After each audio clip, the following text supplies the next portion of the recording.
My name is Anita Quinn, and I am the New Jersey dog coach, and I am a dog trainer, and I am a certified trick dog instructor.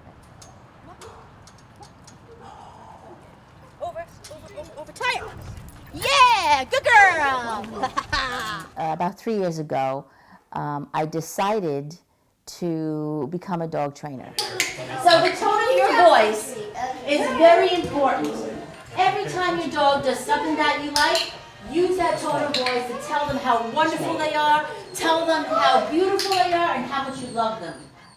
Back in 2007, I started taking dog training classes, and those were obedience classes, and I went on to agility classes, and then I went on to therapy dog classes, and I kept going on and on and on, taking every class in this area, every dog training class in this area that has to offer, until I've taken them all.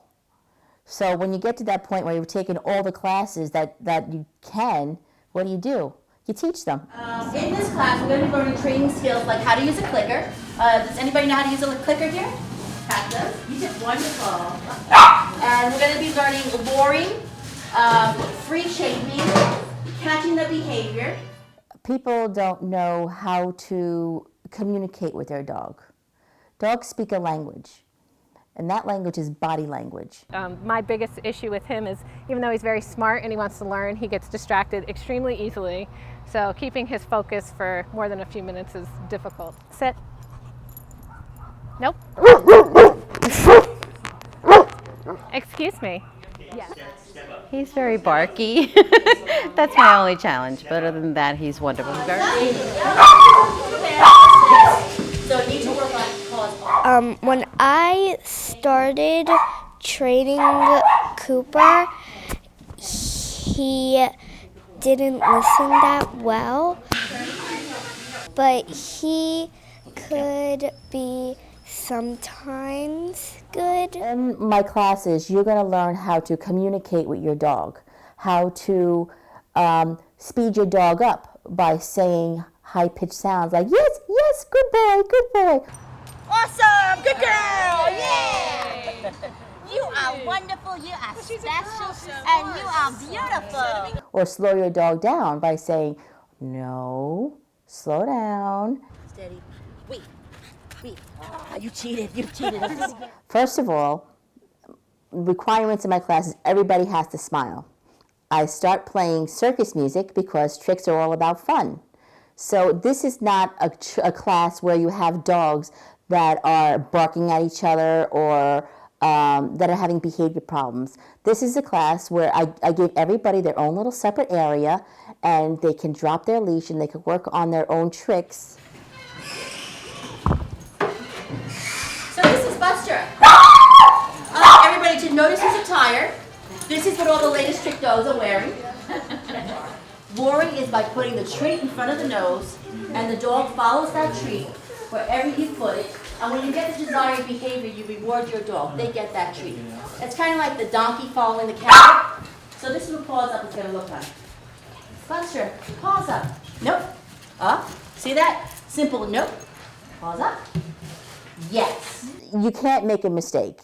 If your dog doesn't do a trick, when I teach a trick and your dog doesn't get it in that instant, that's okay.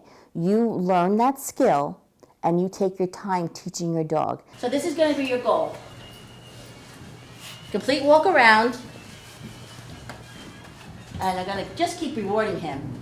So paws off is paws off, following my finger. And how I do that with my finger is I take treats, he follows my finger like this, free.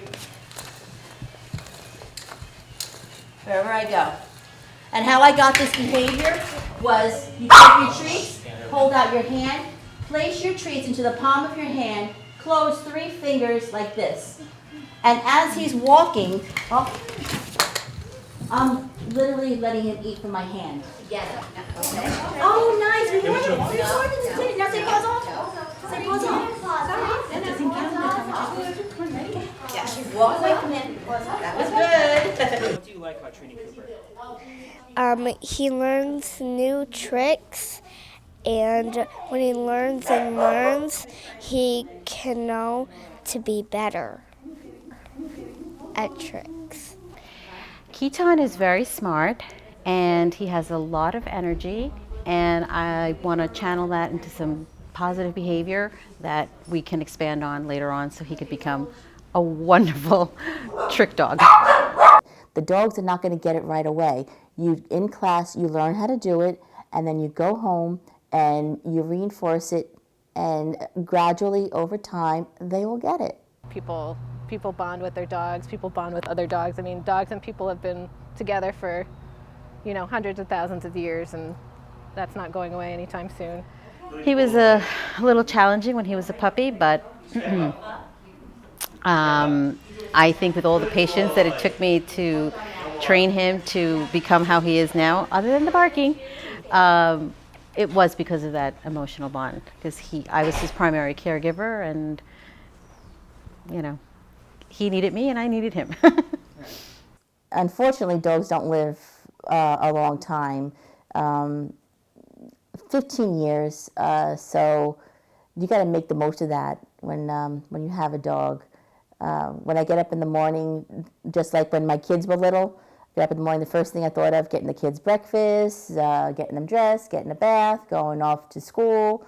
So now the kids are up and grown, so now the first thing I get up in the morning, I'll take care of the dogs, get them outside, get them ready for their day. There is a connection that people have. Just love them. Ready.